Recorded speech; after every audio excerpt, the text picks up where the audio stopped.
I think that creativity can be a curse sometimes. I think ideas have a life of their own. And the reason why I am doing this right now, the reason why I'm making a little video for you all, I say little, I don't know how long this is going to be. This is not planned or scripted. It's because a few weeks back, I read a book. I know, shocking, but it's true. The book is, forgive me, I took the slipcover off. There is no Antimemetics division. Where to go, white balance. I saw a short film based on the opening chapters of this on YouTube, which I will try to remember to find a link and drop in the doobly-doo. So I looked up, found out that it was a book, read the book. It was phenomenal. And since I read it, I have been kind of insufferable. Anytime I've been doing anything around, horror games, anything around like SCP, modern horror, anything like that, I have not shut up about there is no Antimemetics division. And how fitting that I have this idea wedged into my brain, that I need to talk about this with you all. How fitting that that thing is about the very idea of memetic concepts. This is going to be a little bit of a discussion about the book, but also, if I swap on over here, this demo dropped, I believe, during Steam Next Fest, and I wanted to cover it while I was streaming, but, I mean, to try and cover every good game in Steam Next Fest is a fool's errand. So this one kind of sat on the back burner. As an aside, I also have a little one called The Mayflower, I believe, which is based on a horror story around a British narrowboat, but we'll come to that another day. Now, I don't know if SCP Antimemetics Division is going to be good. As I'm sure you're all aware, the SCP Foundation itself is open source, free to everybody. It is a copyright-free playground. Anyone can make a game or a novel or a story based on the SCP Foundation, which I think is feckin' cool, and I will probably talk about in a little bit. Let's get this up and running whilst we're nattering. Yeah, like I said, this is unedited and mostly unplanned. There we go. Okay, do a little audio mixy mix. But yeah, the story, There Is No Antimemetics Division, started as a series of entries into the SCP Foundation that were then consolidated, refined, and, God, novelized sounds like the most terrible sales term someone might pitch you. Okay. SCP, you're at an 8, I need you at a 6. The thing was, I read the book and it was phenomenal. And I've had a desperate need to talk about it. So I'd like to use the SCP Antimemetics Division demo to talk about the book, to talk about modern horror. And when I mean really modern horror, I don't just mean like, spooky movies from the last 10 years. I mean things that are culturally new, culturally fresh. At the time of recording, I have not seen the Backrooms movies. There is a non-zero chance that when I finally get to watch the Backrooms movie, I will become equally insufferable. But I've had all this energy and I've had all these thoughts, and I haven't had the opportunity to talk about them and express them. So I figure, two theoretical birds with one imaginary stone. So yeah, from this point onwards, I'm going to be talking pretty weapons-free about There Is No Antimemetics Division. If you want to avoid spoilers, if you are genuinely going to give it a read, and I don't mean like, maybe read it sometime, if you are genuinely going to read it, I don't want to be the creature that spoils it all. As I said, there are some cool short movies on YouTube and some adaptions of the early chapters that are very, very good. Hell, the SCP Foundation has spawned so many good short films. There's one called Overlord, which, God, I could study that. And it's an independent movie. Anyway, sorry. I'm getting wildly off topic here. Shocking. I know. But yeah, if you are planning on reading There Is No Antimemetics Division, from this point onwards, it is going to be heavy spoilers. So just do yourself a favor and pick it up, because you deserve it. And if you are free with spoilers, when I click new game, we are go. I have clicked new game. Oh, easy now. Most members of the SCP Foundation will tell you there is no Antimemetics division. There's a Memetics division, of course, studying the spread of infectious or hazardous ideas. The opposite is Antimemetics, ideas that don't spread by any means. Not true. Self-sealing secrets, passive black holes of information, predatory information anomalies. How do you contain something you can't control or remember? How do you fight a war against an enemy with effortless, perfect camouflage when you can never know that you're at war? Welcome to the Antimemetics division. No, this isn't your first day. Okay, so again, this game is based on the SCP entries that were refined and turned into the book. All right, that's kind of an important one. So with a lot of SCP stuff, there doesn't have to be a canonical clarity. And I'm going to try not to critique the demo for what is and is not in the game. Also, forgive me, I am using mouse and keyboard, so I'm going to try not to whip the mouse around. I'm going to try and pay attention to as much as possible. Now, as you know, Antimemetics Division begins with a new person who has joined the division. And honestly, it is one of the best introductions to a setup. Well, okay, technically, it begins with the meeting of the head of the Antimemetics Division, meeting someone who has stopped taking their special medication. But I do want to focus on the no, this isn't your first day. Like, the whole idea of the Antimemetics Division is that there are horrors out there that eat memory. You know, some are used to keep secrets safe. Some are used to keep ideas so dangerous that they would destroy in check. I mean, ultimately, the plot of There Is No Antimemetics Division, as you know, is about an entity that if you know about it, it knows about you, and it will immediately seek to wipe out not only you, but everyone else that you know about. It seeks to be the end of all things. The Antimemetics Division has been at war for a long time, but there is no formal understanding, there is no declaration, there's no war room. This idea, this concept, once you are aware of it, it is aware of you, and it can go so far as to take over, puppeteer, manipulate. Throughout the course of the story, this concept morphs, but it is the idea of an idea that is so brutal. Sorry. Look, I haven't been able to talk about this. I have a lot of, I don't want to say pent-up aggression. I have a lot of feelings that I haven't been able to express on this. And unfortunately, you all are going to be on the receiving end. Now again, in this, we're playing as a Class D. If you don't know your SCP stuff, okay, you decided to watch a video where a person talks about SCP stuff, so you probably do. So if I say anything that sounds patronizing, I do apologize. It's just for the clarity of folks who don't care enough about SCP stuff but are kind of curious. So Class D is an inmate, someone who has been through the legal system sentenced to usually death or worse, and the SCP Foundation have snatched them up to use them as test subjects. In the book, the important character we follow early on is what we think is a new recruit, someone who has just joined the Antimemetics Division and has gone through the morning getting acquainted and introduced to the division, what that's going to mean and what it's going to They spend the morning peeling back the onion of understanding. And it's lunchtime. They sit down. And it seems like everyone else around the office is just kind of doing their own thing. But as we become quickly aware, this person has been singled out and is being hunted by a predatory creature. A creature that feeds on, essentially, it feeds on memory.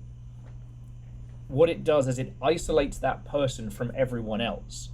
While they're still in the same plane of existence, it's as if they're separate from. No one else can acknowledge their existence in any way, shape, or form.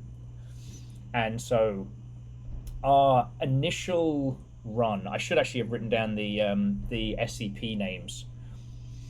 our initial monster, our memory-eating monster, chases this person um, through the halls of the SCP Foundation, and in this chase, they are able to find information on everyone else that this creature has consumed, creating this horrifying idea of a monster that could consume someone so entirely, but because they consume their idea, their memory, that no one will even find the body. They just can't acknowledge that it's there. It's been removed from concept, so to speak. It's terrifying. Now, ultimately, the individual in question works out that the creature eats information, and so basically beats it to death with a brick of information, which is fucking clever. And then during the debrief, it comes to the point where the individual realizes that no, this isn't my first day, and are asking, like, how many times have I rebuilt myself? How many times have I had to go from having no memory of my past life to constructing it? Hell, the main character that we follow through is a strange creature described as like a flickering light on the edge of vision that eats memory, essentially acting as like a protective barrier. The character that we've been following has been feeding it, and I wouldn't say taming it, but befriending it, usually feeding it like trivia, quizzes, information, so it doesn't eat memories that are key to their life, their personal life, their work, etc. In fact, the bit when we realized that the creature ate the memory of her husband to keep her safe, because it can't communicate in any way that it knows, but it knows that the thing that's coming will target those she loves, so it eats their memory. Fucking brilliant. Fucking brilliant. Anyway. Now, I don't know how this game is going to be. I don't want to dunk on it, but I also don't want to elevate it based on its source material, because again, both the book, because I do believe the entries were written by the same individual that wrote the book, but the entries on the SCP Wiki and the book, There Is No Antimemetics Division, it's kind of a fork from there. This game that we're playing, to my understanding, is a fork of those SCP entries. So everything's a little different, a little strange. There's also, it's a very difficult thing in games to convey knowledge that can be given and taken away. You know, we've had meta-narrative games where our lack of knowledge speaks far more of metafuckery than it does of lack of storytelling, i.e. Bioshock. Other characters know what's happened to us. What we think has happened to us and what we think we're doing are very different. But, like, you know, how do you represent in a game going up against a creature that eats memory? I don't know if this is also going to be ooga booga booga scary, or if it's going to be jump scare, or what have you. We're going into this together. This, let's be bloody honest, this is a catharsis for me. This is self-indulgent. This is letting me talk about a thing that I can't really talk about on stream because I don't want to spoil stuff, because this book was so bloody good. Again, sorry I took the slipcover off. I tend to read in the bath. Because the other thing I've been thinking about so much is how the SCP Foundation, the backrooms, hell, even more obnoxious things like mascot horror and stuff like that are truly modern horror. Like, don't get me wrong, I love a good, you know, post-mythos kind of story. I love a good spooky haunted manor and some curses from beyond the grave. But those tales are as old as time. You know, many different medias have developed their own style of horror. You know, if we wanted to be pedantic, I think you could make a case that the concept of the slasher movie comes from cinema. While there were people that killed people with knives before, especially good old Michael Myers and the way that he just studies his prey and out of nowhere seems to be able to just shank him, that the vibes from it were such a moment of their time encapsulated in cinema. What I'm so obsessed with all of this is that you could not have the SCP Foundation before the internet. And unlike a lot of other internet horror, this takes so much of our actual modern world into account, you know, and with liminal horror, backroom stuff, etc. You know, I've been saying this a lot on stream that the chances that you will spend a night in a big spooky manor are very slim. But the chances that you will walk through a mall or a shopping centre and turn a corner and there's no one there, and the shops are boarded up, and everything's a bit wrong, is extremely high. Now, maybe you'll end up in the back rooms. Maybe you're just in one of a myriad of dead malls and shopping centres across the world. But it has more of a grounding for us. The world has changed. And to frighten in this new world is something else. It's not a regurgitation of old 80s horror movies. It's something that is truly, and this is where I guess I get a little bit possessive, but something that is truly ours. Anyway, so get a little game going, and then I'll continue my rambling. So you just have to watch this white page while I talk. Welcome, inmate. Your scores on the SCP Foundation Antimemetic Resistance Screening Exam have qualified you for mandatory transfer to Site 48. Now, which one's Site 48? I'd have to look it up. Because there is one site, there are two Antimemetics main sites. One that was forgotten when they set off a memetic bomb, not even joking, and the one where we join our characters at the beginning of There Is No Antimemetics Division. This is actually, sorry, I said I was going to start. I lied! There's a great bit in the book when the director of the site just suddenly goes, how big is our facility? And how many people do we currently have on staff? No way the Foundation would have, you know, a huge facility for no reason. That means that we are fighting a war and we're losing. And I think about that so much because, you know, with no sense of conflict, with no sense of urgency, we're just looking at the raw data around and extrapolating backwards, realizing that not only are you at war, but you're on the losing side. And you don't even know what you're fighting. Anyway. Okay, so your duties as an archivist are as follows. Keep your access card on you at all times, no exceptions. Report to your assigned terminal each day and use your keycard for secure access. Read all unassigned, unthinkable documents before your shift ends. Unthinkable documents will fight back. They may scramble, react, blur, erase, or distort, cause pain or hallucinations. Alright, I'm just going to say it. This sounds more like a Discworld game than an SCP game. Is that weird? If you're not familiar with the conceptual sterilizer, it's made by Dr. Huge in 78 and emits a beam that disrupts localized antimemetic camouflage. Wouldn't it be amnestic? As well as erasing conceptual echoes. Okay. Okay. All visitors must check in. Oh no! It's already fecked up. Okay.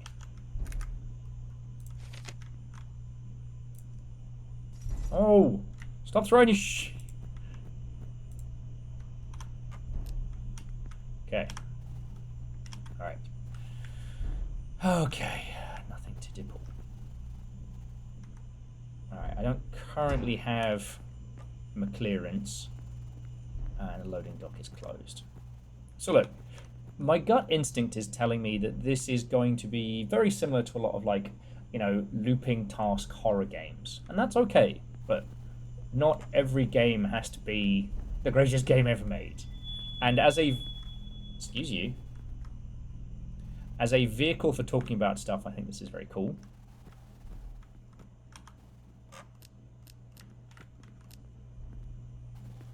Wait, did I already throw my bars on the ground? Because I've got my little thing.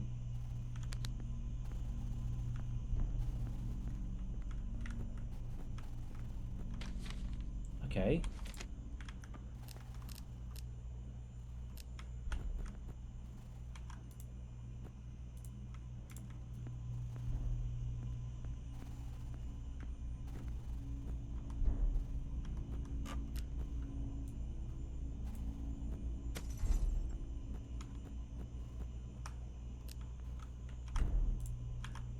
Is this...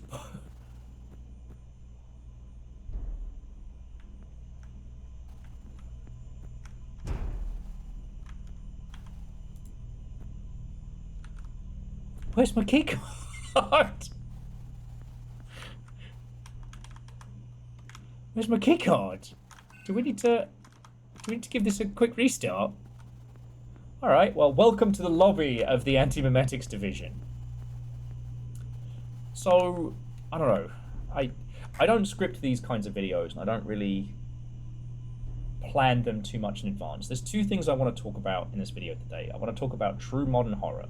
Horror that belongs to us. And I want to talk about, I don't know, how fascinating it is to create something like the SCP Foundation, and how the idea of things that eat our memory could be such a powerfully scary thing to face. You know, I've not read the books of the Three-Body Problem. I am a basic baby beeswax. I've only watched the English language adaptation, but the concept of the wall facer is something I find so fascinating. If you are facing an enemy that can see everything you do, every movement, everything you speak, how do you fight back against that? In the show, and again, I'll try not to say too much in the way of spoilers, but 3 people of incredibly different backgrounds are tasked with fighting back against an enemy that can see anything. And so they are called wall facers, because they will face the wall and they will come up with the ideas that will save humanity, but they will tell no one. It's so powerful. But the Antimemetics division goes a step further, because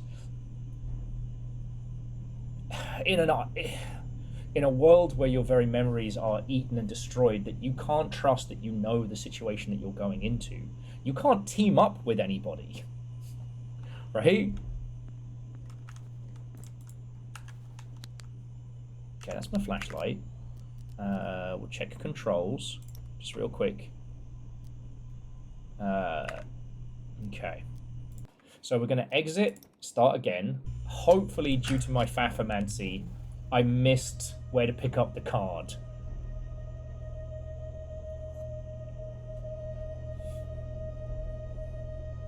I don't know. I will also say that, and this is how you can tell I didn't plan any of this and I'm leaping around. The book There Is No Antimemetics Division does ultimately end on this concept of hope. That because humans are more than just information put in a meat body capable of panic attacks.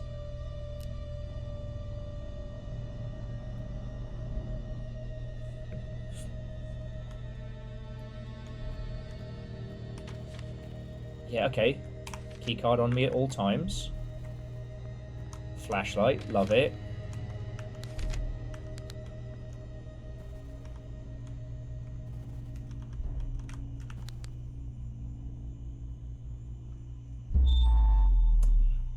Ah, okay.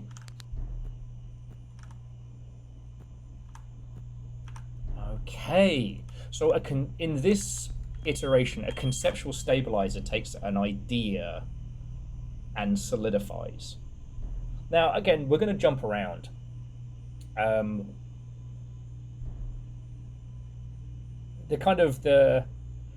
The third act of There Is No Antimemetics Division, after the thing has taken over and done so much damage, one person is able to kind of shake themselves free, because it turns out that whatever strange genetic anomaly that they have, combined with the cute little twinkling lights, are able to break free of said grasp.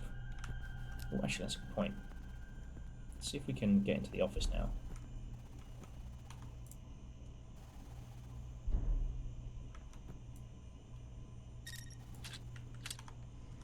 Okay. Okay. A handheld ceramic cup. Throwable items can be reclaimed using available hazard kiosks. Okay.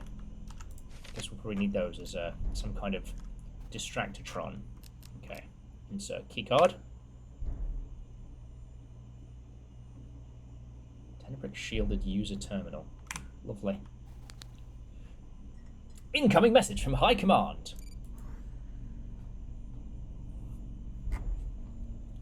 Okay. Recent transfer logs contain entries I don't remember submitting. Other entries seem wrong. There are gaps in the records that span weeks, numbering that skips illogical ways. Where are the primes? Records show a transfer bus scheduled each week with a signature from the driver, but no new Class D transfers. Did they send them empty buses?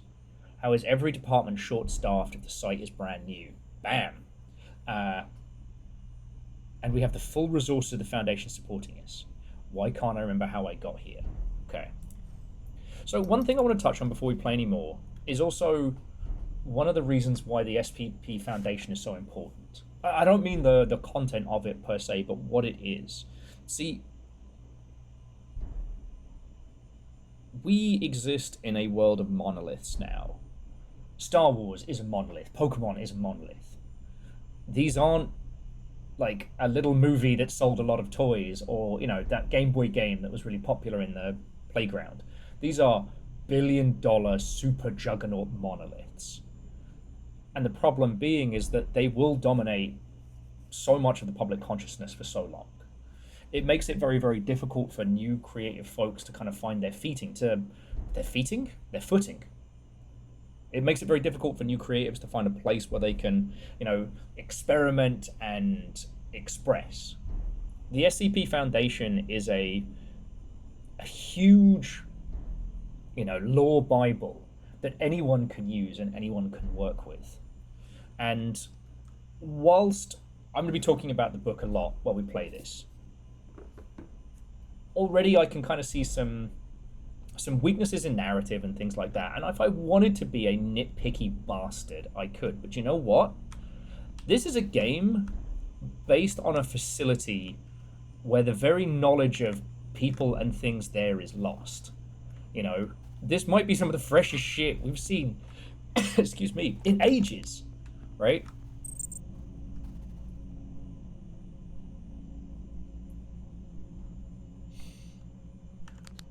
And whatever this individual or team or what have you are putting together,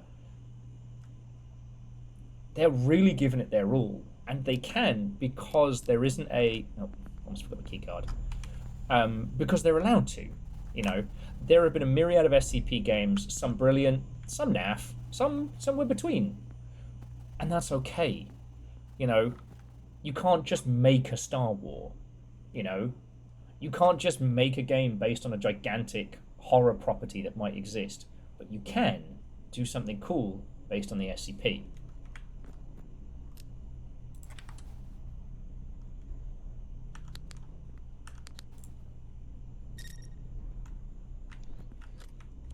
So whatever this ends up being, I'm very happy it exists, and surrender all media and data for hazard inspection. I see you getting spooky over there. Also, I think at this point, if you've either clicked on this whole thing because of SCP stuff, or if you know me, you understand the idea of an info hazard. When they talk about memes, memetics, as I'm sure you know, they mean like the idea of concepts that are transferred rather than like funny jokes. Think Metal Gear Revengeance memes, not, you know, the dog is on fire memes. The everything is fine. An info hazard is an idea or a concept that harms by knowing it. You know, an image that you see that, you know, eats your mind. Something so scary it destroys you. Or, you know, an insidious concept that can be transferred from person to person like a virus. You know, that's weirdly more bread and butter for the SCP than what we're talking about today, which is unknowable ideas. Ideas that obfuscate and consume. And I think a darn sight more scary. There's one bit in the book where our lead character and one of the other researchers are checking out a monolith. And for whatever reason, the monolith, well, no one can ever remember visiting it or leaving it. It seems to be where they've been keeping a record of, like, you know, the ones who have been lost. Something that was built so long ago, but anytime anyone leaves the site, they forget its existence. And during that, our character spies the creature that should not be seen, and is completely obliterated. And then there's the character that we're following. I really should have written down names. Not bad. Quinn. No, wait.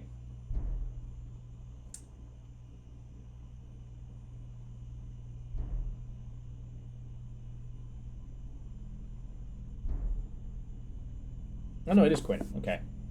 But yeah, as she walks out from the monolith, having just lost one of her team, you know, the memory of which is completely gone.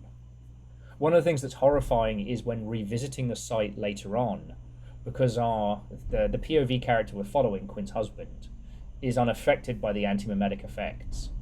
He can see the piles of corpses, not just the corpses from the inevitable fall from the turn, but the corpses of people who were consumed, like in the opening, by creatures able to. There we go.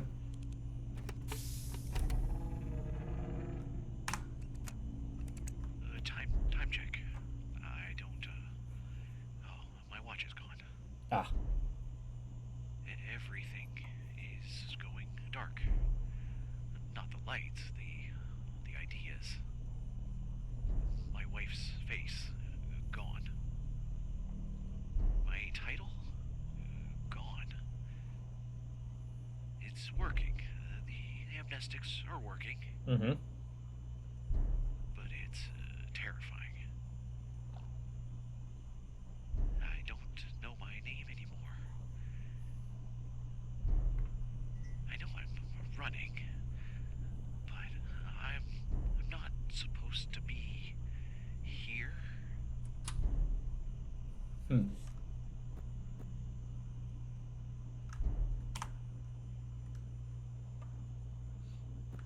Interesting.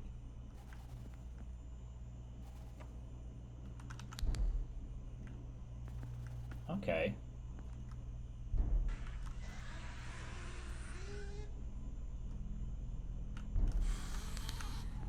So the banging that we saw from this side, can we get back? No, door locked. Okay. And I think I just used up all of my special light there.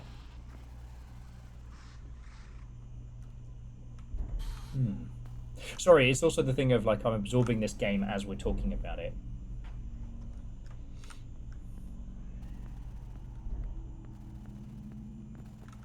And I do love a good audio log. But yeah, going back to the Antimemetics book, one of the things that I find so interesting about it is that, like, how do you train to have to relearn being a person? How do you retrain?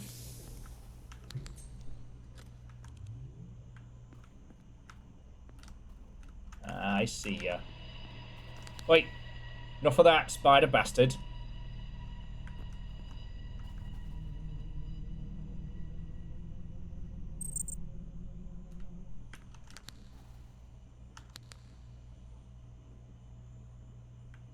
There was a spider up there. Alright. We should probably get to it. Consensual burnout as a regrettable but inevitable risk. Antimemetic. Your tool is not a weapon. Can briefly stun but not solve. Okay.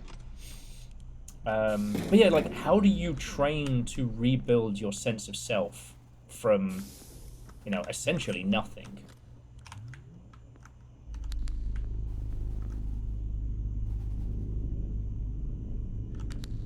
Okay, sup, Crystal? You know, what kind of pure instinct do you have to...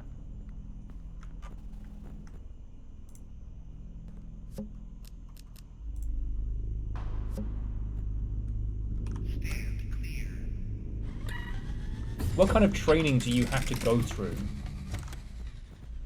Cool.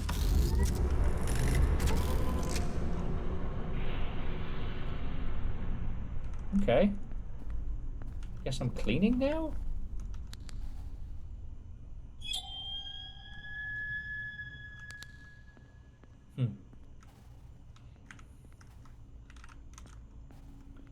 said recycling these would provide me with, I guess, what's it say, like energy?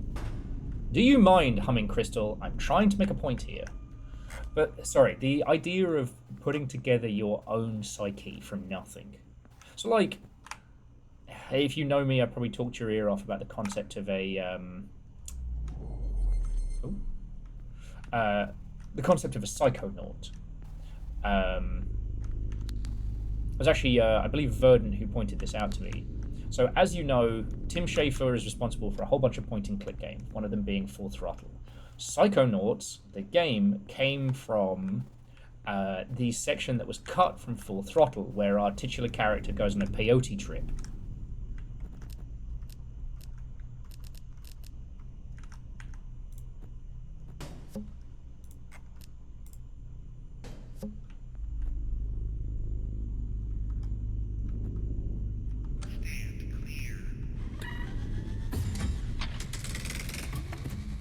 Okay.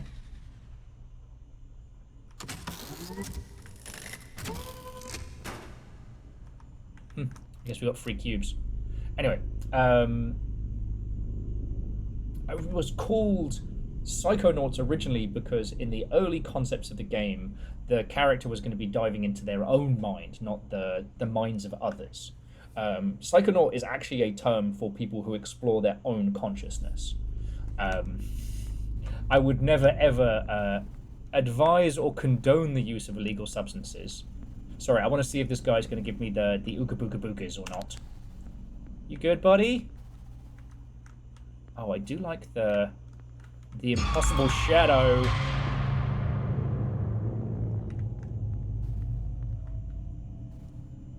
Okay. Alright, we're going to take a moment. So, the impossible shadow there of the strange spider, that is one of the forms or one of the lesser creatures, I have to remind myself of which, that our characters face in the book. Or at very least, it is the effect that people who have fully remembered the creature as it unfurls. God darn it, how have I forgotten so much? Oh, yeah, because there is no Antimemetics division. Amnestics, working hard so you don't have to remember shit. Anyway, so yeah. Excuse you.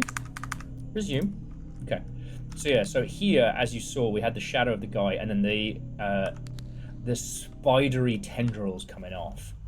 Now, I am... Oh! No. Stop it. Stop it. I can't remember what my,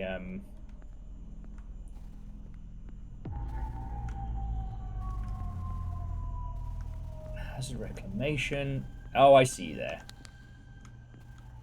Oh, cheeky. I don't remember what my office is.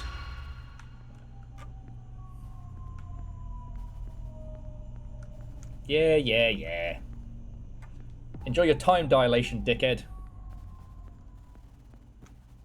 Oh.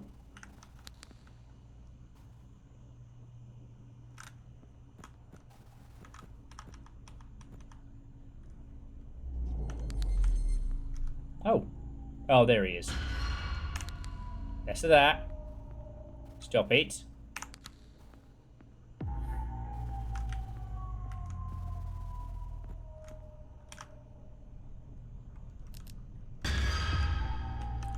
No.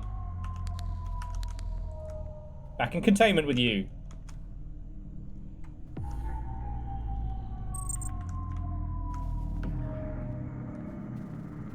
And your nan. Okay. Down you go.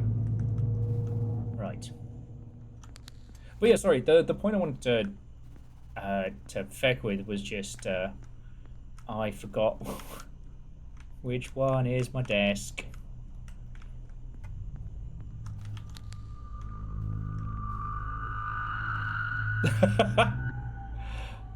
Alright, I may have to restart this a little bit, just because I should have been paying better attention to my desk. Just like starting a new job. Stop it. Stop it. No. Grabby Derek, no. Audio coming from it is very good, though. Like, honestly, I'm always a little worried when we come to titles like this that it is going to be just another... Oh, is this me?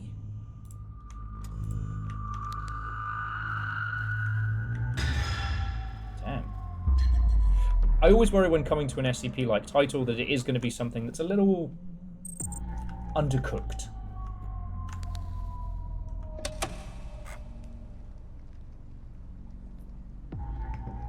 But this is bringing the thunder.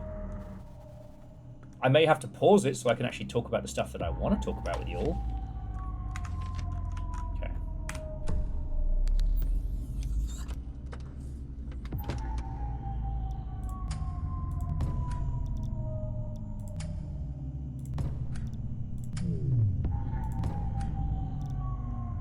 Okay. I assume we'll have to do like a power cycling thing later. Ooh. This is Site Director, Dr. Arness. If you have come across this cassette, please know that your chances of survival are now very low. The site protections should be enough to at least give us advance warning. That does not appear to be the case. Something is erasing the personnel. No, I don't mean burnout. Gotta hate that term. Same. I mean an entity, a carnivorous concept, an escapee, something we can't detect. Though if you...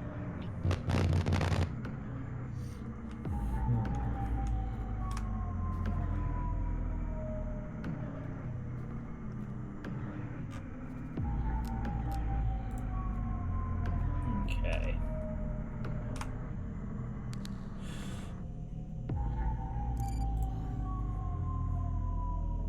Okay, ongoing headcount deficit, discrepancies in records that cannot be ignored. Okay. It's be good to give us a little...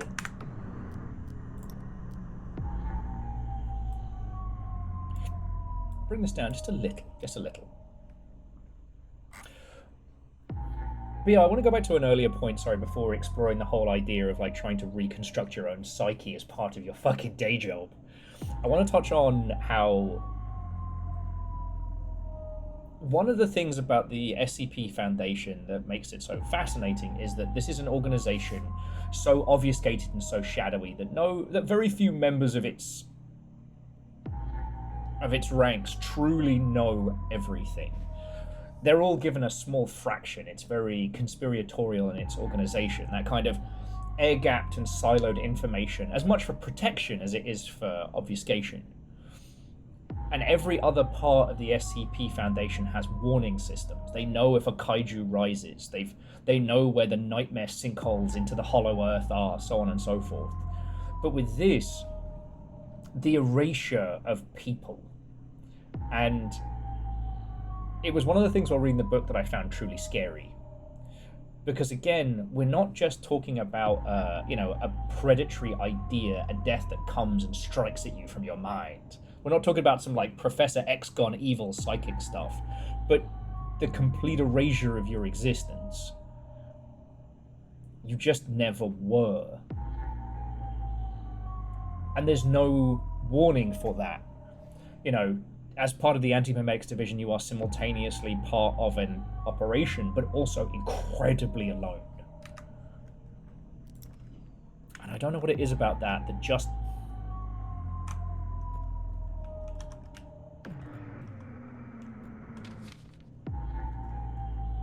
Okay, it's the power relays. Now, again, I want to go back to what I was saying earlier about how this game isn't perfect, but it also doesn't have to be. The other thing about this game is that it's trying to visualize some really difficult concepts, and I will give infinite amount of time to those who... see, you can see the spider's tendrils there. Alright, Gary. Yeah, fuck off, Gary.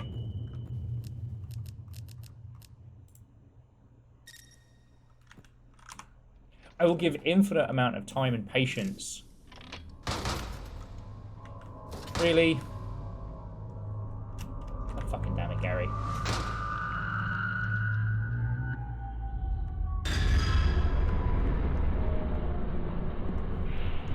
Yeah. Piss off, Gary. That's out of order. Insufficient credits. Premium washroom. Supplies. Decontamination. I can probably use a quick little cheeky post-nightmare creature shower. But no, I'm prepared to give so much time to attempt to properly conceptualize something like this, you know?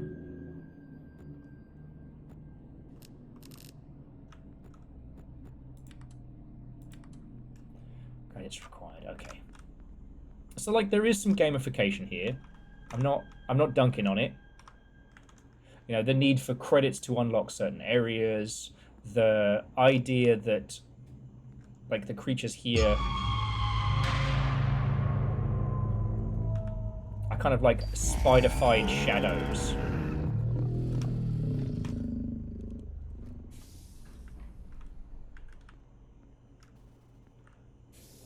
But then again, like having looked at the concepts for what was it called? Chronos. You know, with its strange kind of like displaced time loops. Ooh. Drugs.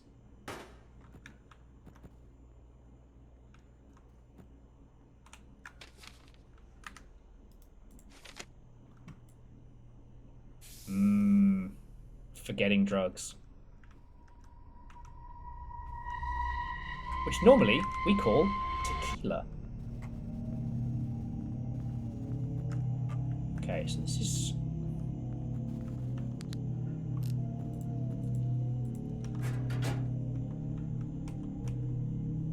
Oh, my life.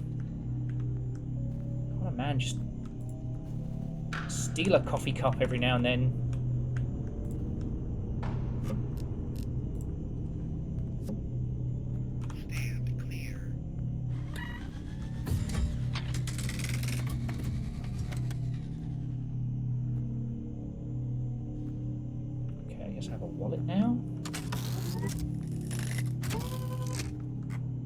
Here's an owl.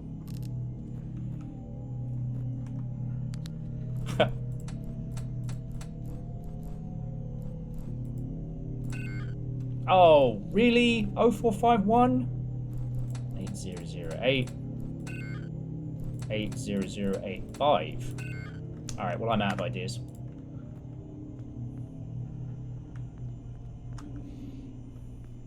But sorry, this is just like with Streamage, where I start trying to make a complicated point and then lose my mark. Oh! Pissing spidery bastard.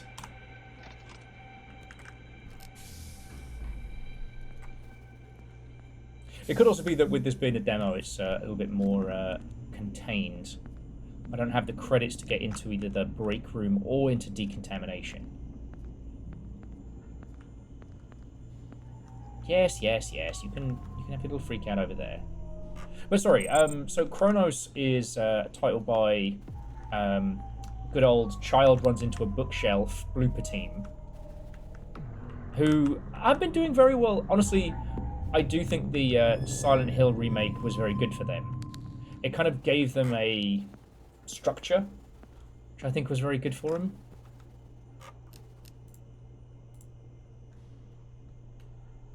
Okay, okay.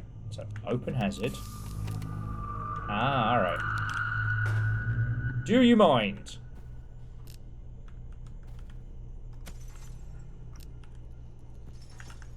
And we close.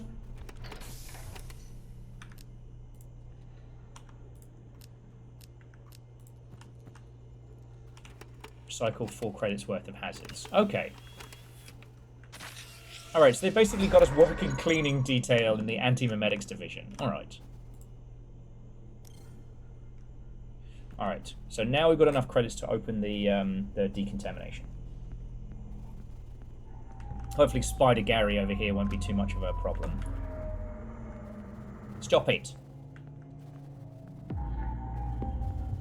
So shout out to whoever it is in the SCP Foundation that has a massive sense of humour and keeps putting plague masks on things. Anyway, so jumping back. Ultimately, I think the reason why I fell in love with There Is No Antimemetics Division is as I was going through it, it felt... Excuse you. Oh, 5 credits? Alright, well, we'll get the break room first, and then we'll... I did make some other things into it.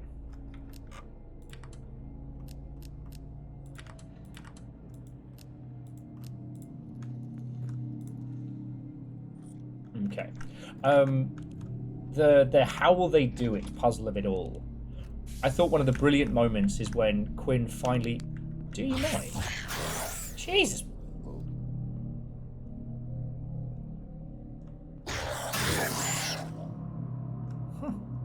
When Quinn finally makes it into one of the SCP containment areas. That is itself basically like a complete cogno clean room. No thought or idea or information can leave the area in any way, shape, or form.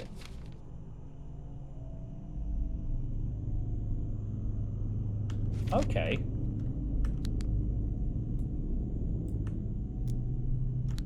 Alright. So, sorry, we're still on recycling detail. What's up, Big Crystal?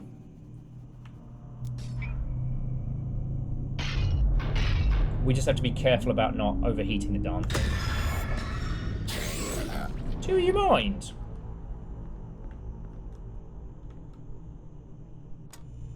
Thank you. Nothing quite like a good video game to help you lose your train of thought. Ooh, free drinks. Okay, where was I? So I was talking about varying disciplines. Oh, when we finally get to the clean room and we see how Quinn has gone through the same environment multiple times trying to come up with a... Excuse you? The Foundation have found me. I'm rumbled. How Quinn is trying to come up multiple times of ways to combat this unknowable enemy. This enemy that, to even think about them, to even acknowledge they exist, to know they exist, is for them to be able to kill you, control you, target you.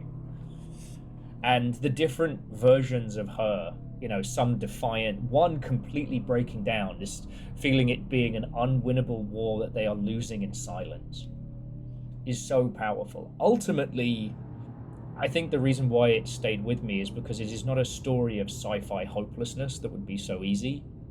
Because the only thing that can fight an idea is a stronger idea. And not to bury the reveal here. This is supposed to be a conversation about spoilers and whatnot. The most beautiful thing about the book is that ultimately Quinn does not defeat the big evil, the concept that's so large it will destroy, consume and rot everything. It is the opinion her husband has of her. It is the idea of her in her husband's mind. That he believes her to be, you know, impossibly capable. That he believes her to be the strongest person he's ever truly known. And that it's that concept taken from him, sent forth as an idea to fight an idea that ultimately wins the day. I don't know. I thought that was so beautiful. I felt a larger portion of the book was leading up to, all right, well, they're going to discover this magic MacGuffin. There's going to be a different, better, you know, amnestic bomb that they're going to launch into the memory sphere and kill an idea. But no, the only thing that can kill an idea is an idea. Now, I will say, one of the things that has worried me since reading that book is how, because it is all conceptual, you know, hell, the scientist man himself constructing what is... Fuck off.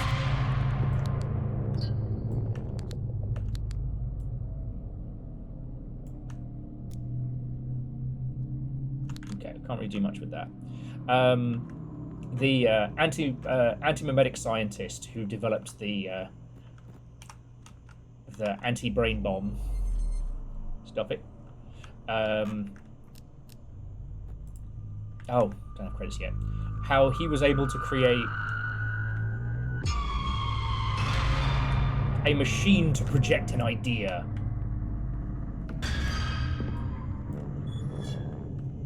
You know, I did think was very sweet and quite powerful. Oh, you move now. All right. Well, I've got a laser. Apparently, no. Stop it. All right, let's go find that those bits I was recycling. Get ourselves enough stuff to go into decontamination. But yeah, he ultimately constructs this super machine that will, that will save the day. Except for it won't. Because he does not have an idea strong enough. He isn't the idea strong enough. Alright, excuse you. You know, he doesn't believe in anything that powerful. Oh, darn it, I needed that.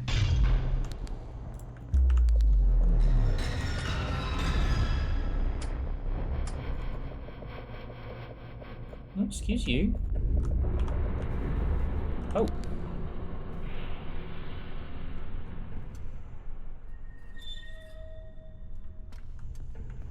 Look, I'm just here to do janitorial. Like,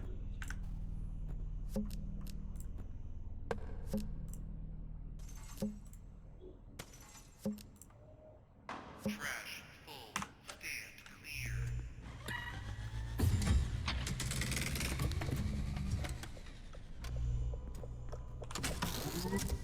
I know.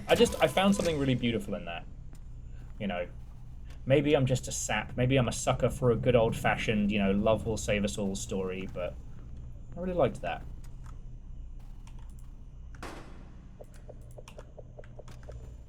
Oh, it's bloody offline, isn't it? Alright, let's go turn on the fucking trash.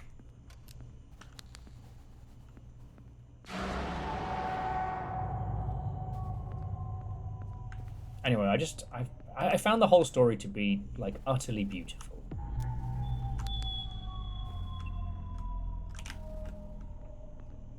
And with something that's so high concept and that could be so, like, utterly miserable.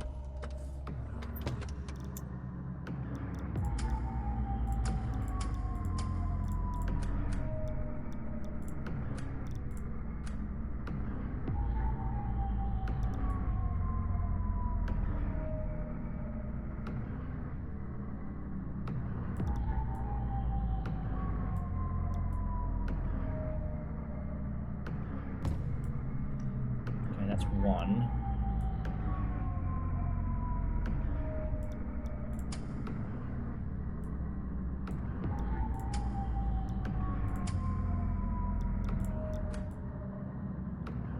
Okay, I get it now. We've got to oscilloscope this. Correct. Let's get these ruddy lights on. Ooh. Oh, you're a spicy little anomaly, aren't you? Probably could have phrased that better, couldn't I?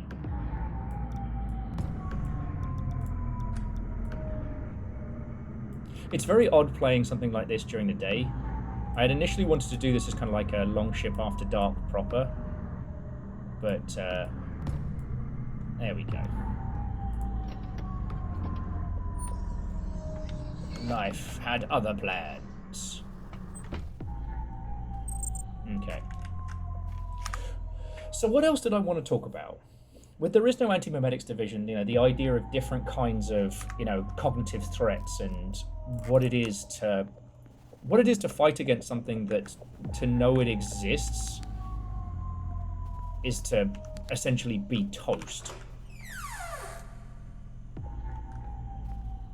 It speaks to a level of spoopy that a lot of the other parts of the SCP Foundation can't really step through, which is fine. Oh, I didn't pick up my bloody cube. Or did I? Excuse me, is there a room where I put my cube of trash? Trying to clean up at house. Ah, there it is.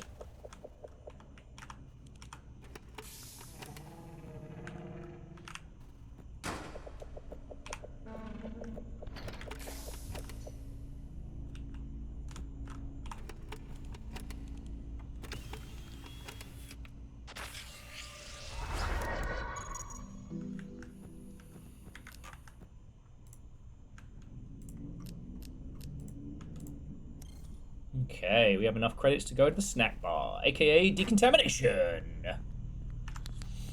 Trying to think what else it was I was so desperate to talk about. I mean, obviously, no. With anything based around the SCP Foundation, I find it as a dyslexic person, pretty easy to read because, the structure of a lot of the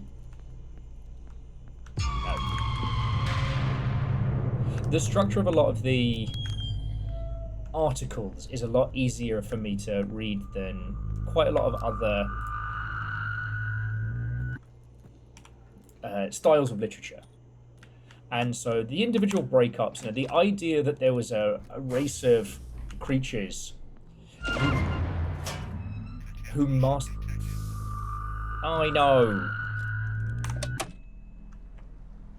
The idea that there was this race of super creatures whose entire defense mechanism was just... I know. But their whole... Excuse you. Oh.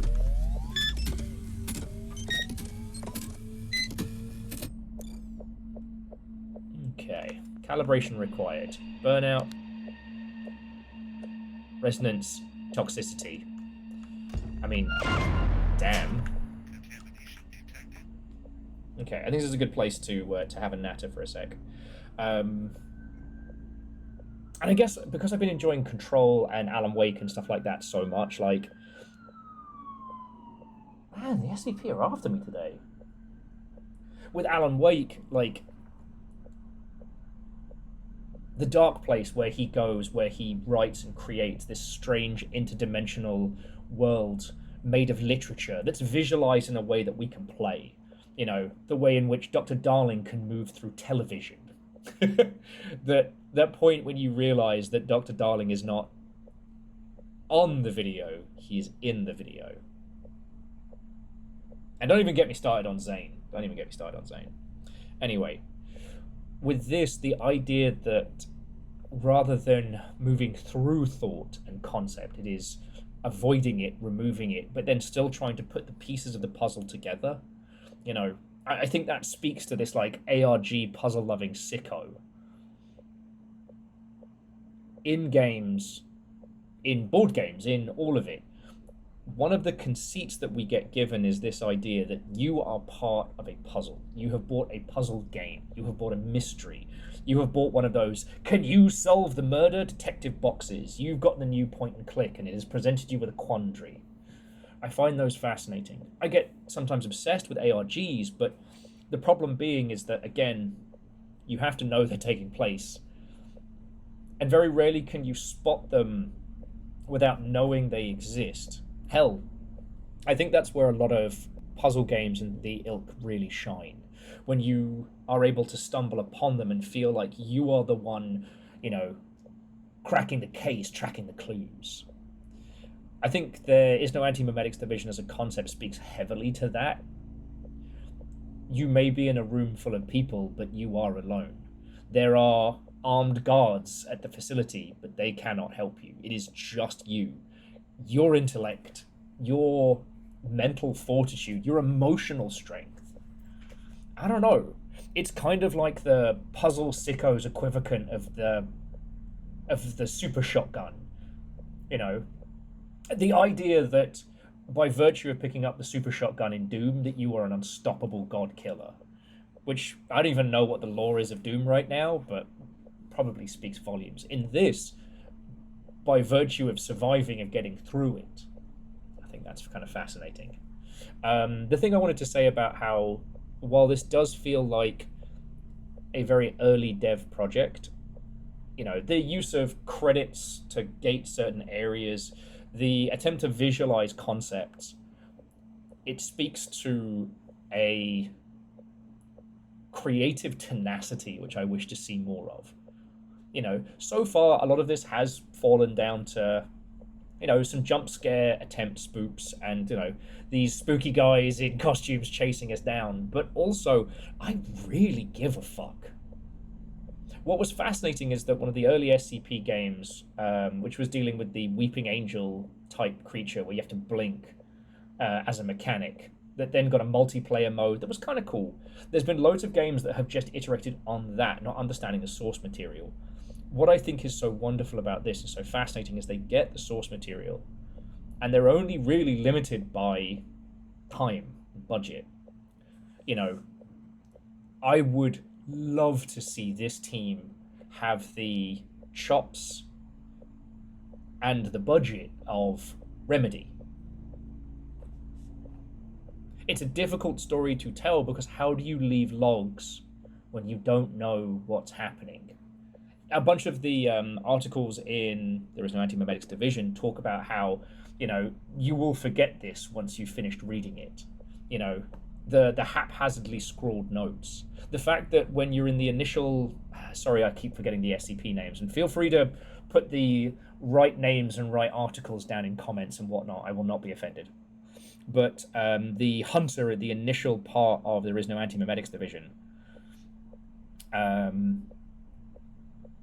how it's only people who are in his gullet that can acknowledge the existence of other people it has consumed. So that there are these scrawlings across walls, there are these tomes, these documents, these experiments that will never be known unless you have been eaten by this thing. And only one person survives and kills it. So all those hundreds of people have just been eaten away, leaving messages for the next person, you know, here is my findings, pass it on, you know, make sure the bastard chokes on it, that kind of thing. Brilliant. Terrifying. Contrary to some, I really liked Go Home Annie, a SCP horror game where you play as someone who was at an altered world event. Sorry, I forget the SCP term. I'm using Remedy control-averse terms. But they are then taken in by the SCP Foundation, and with the use of, you know, memory erasure, they attempt to recreate the situation that made the altered reality event. And they make friends with some of the other anomalies, and they make friends with the people there, and it's fine. I really enjoyed it. But it did feel a bit hapdash. The point in that game when you realize that you yourself are an SCP, which is why, you know, the not deer and other creatures, the sentient bathtub and things are kind of regarding you with a similar vein, is an interesting one.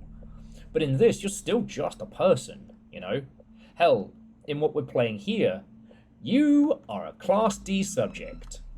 By my knowledge, the Class D subjects aren't told that they are... that they are expendable. Okay.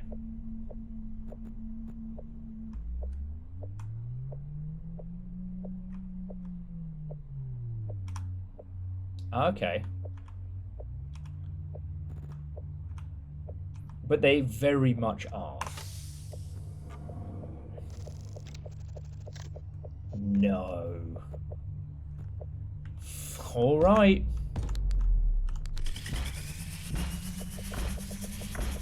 Oh, we're going in the tripped out MRI.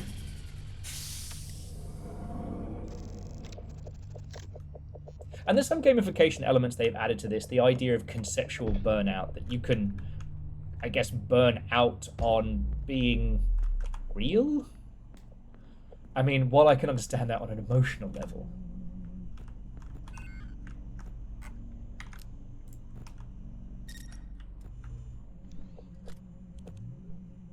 Unlike with Go Home Annie, you know, we're not afforded any additional elements here.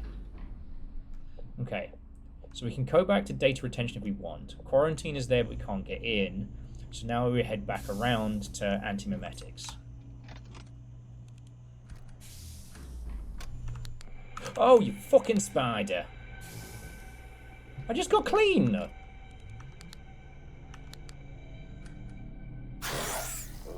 Don't.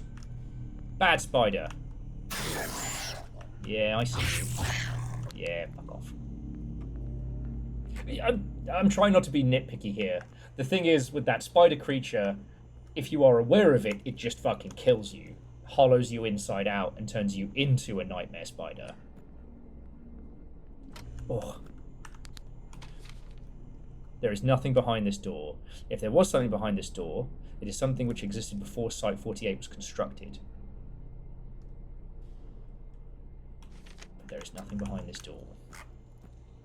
Obviously in the book, if Site-48 is the site I'm thinking of, they've built a special meeting room. Well, it's more like a tiny mini facility inside the skull of a dead kaiju creature who had been mentioned early in the story, whose whole thing was that they had developed a defense mechanism of being imperceivable.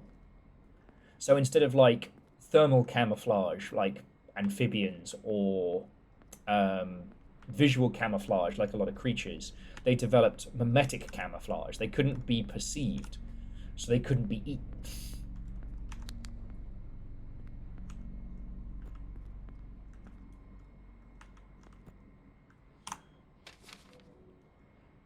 Provides a substantial dose of Class W amnestics, allowing the user to see through antimemetic camouflage and remember unthinkable concepts. Okay.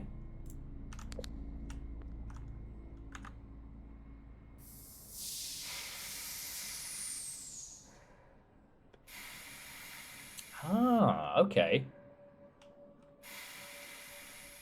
And again, this isn't supposed to be a nitpicky of this demo. Just more that this team is trying to visualize and create a game around some fucking heady concepts. Because, like, we know what an acid trip looks like in media.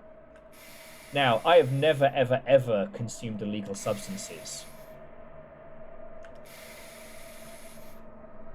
But I've been told that if you ever want to know what it's like to go through an acid trip of sorts, look at a bunch of hoses intertwined. Oh, okay. And what happens when someone then turns on the water and they start all, like, wriggling? Oh. I can't move.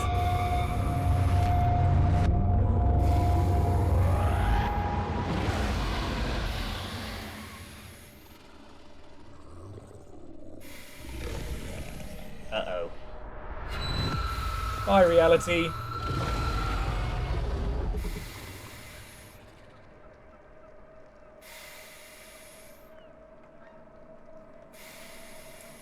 Okay, so that was the SCP Antimemetics Division demo by Quadrant 5, which... Okay. Load last save. Alright, excuse you. You know what, I'm just going to run around in that little opening area. Oh, no, we're still here. Okay.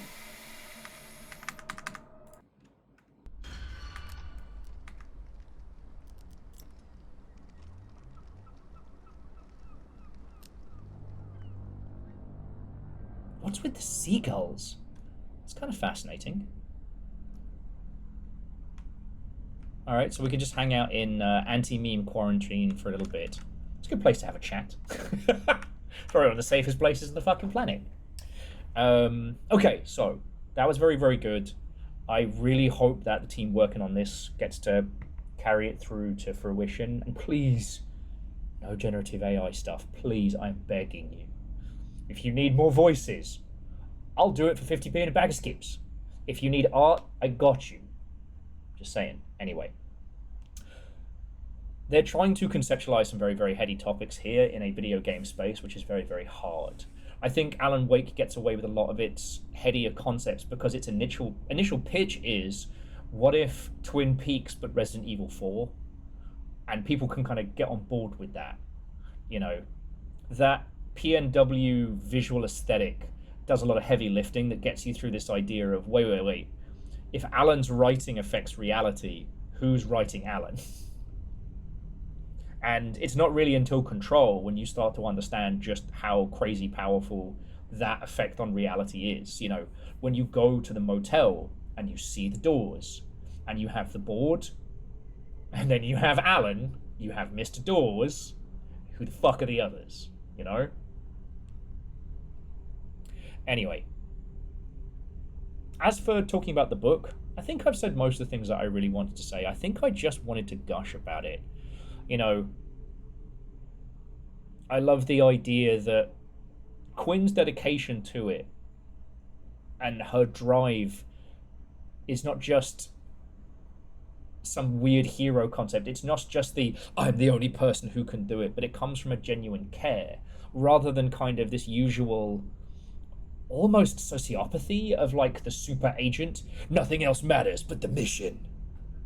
In fact, because she cares, and because she cares so much, you know, ultimately the person who loves her the most, who sees her not as she is, but for the ideas she stands for, is what saves us all. And I think that's a beautiful story.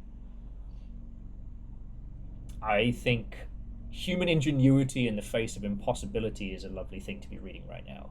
The other things I wanted to talk about was kind of how, you know, with the SCP being essentially a free library of ideas, anybody can create and riff and work on it. With this is not the video game of the book, you know.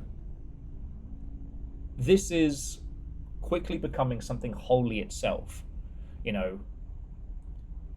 The ideas put forth, the people forgotten, I think this is another take on the idea of, you know, what if memory is our greatest foe? What if by purely knowing something exists, it can just fucking destroy us? And trying to put that into a way that people can play, that people can understand, is really fucking cool, you know? And again, it makes me so excited and so happy to be, like, getting stuck into stuff like this, because this is ours. This is not a retelling of Friday the 13th. This is not yet another spooky ghost ship and another murder in the spooky mansion. This is a level of spooky government nonsense that the X-Files could only have dreamed of. I mean, essentially the X-Files would have been the jumping off point for this, you know, the idea of there being another shadowier government beyond even the government. I think that's really cool, you know? And maybe, I don't know, I'm just, as I've kind of settled into this, rather than it being, you know, I want to believe there's something out there, like, nope, there's something out there, and I don't want to know about it.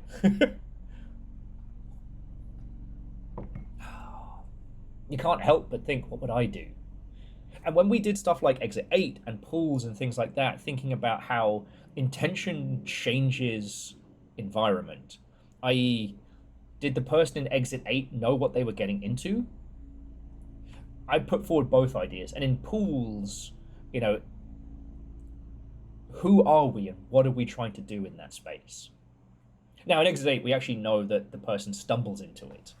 But what would change if you knew you were going into an anomalous environment? What would change? And I think the follow-up to Exit 8 on the train speaks to that very, very well. But that's a video for another day. I don't think I've got anything else to add. Like, I don't know how to recommend There Is No Antimemetics Division to people harder. And if you've watched the entirety of this, like, thank you for giving the opportunity to just talk about it, you know? The wheel is turning and the new concepts are becoming maybe not so much known, but understood, respected. You know, we're seeing big budget adaptations of things that come from the true internet age. I think that's really fucking cool. I think that's really fucking cool. Right. I don't know when we'll next have a Long Ship After Dark, and I don't know when next have a Long Ship After Dark filmed during the day. I hope to have one again for you soon, friends. Thank you for letting me talk about this. If I left any threads unfinished, if there's anything that I said that was incorrect, don't worry about it. Just correct me in the doobly-doo, and I can add it to the description or what have you. And yeah, to this game, SCP Antimemetics Division, good luck, fight well, don't use AI, and I wish you a squillion sales. Right? Does anyone remember what we were talking about? I think I was trying to make a video. Huh. Oh well, what's this button do?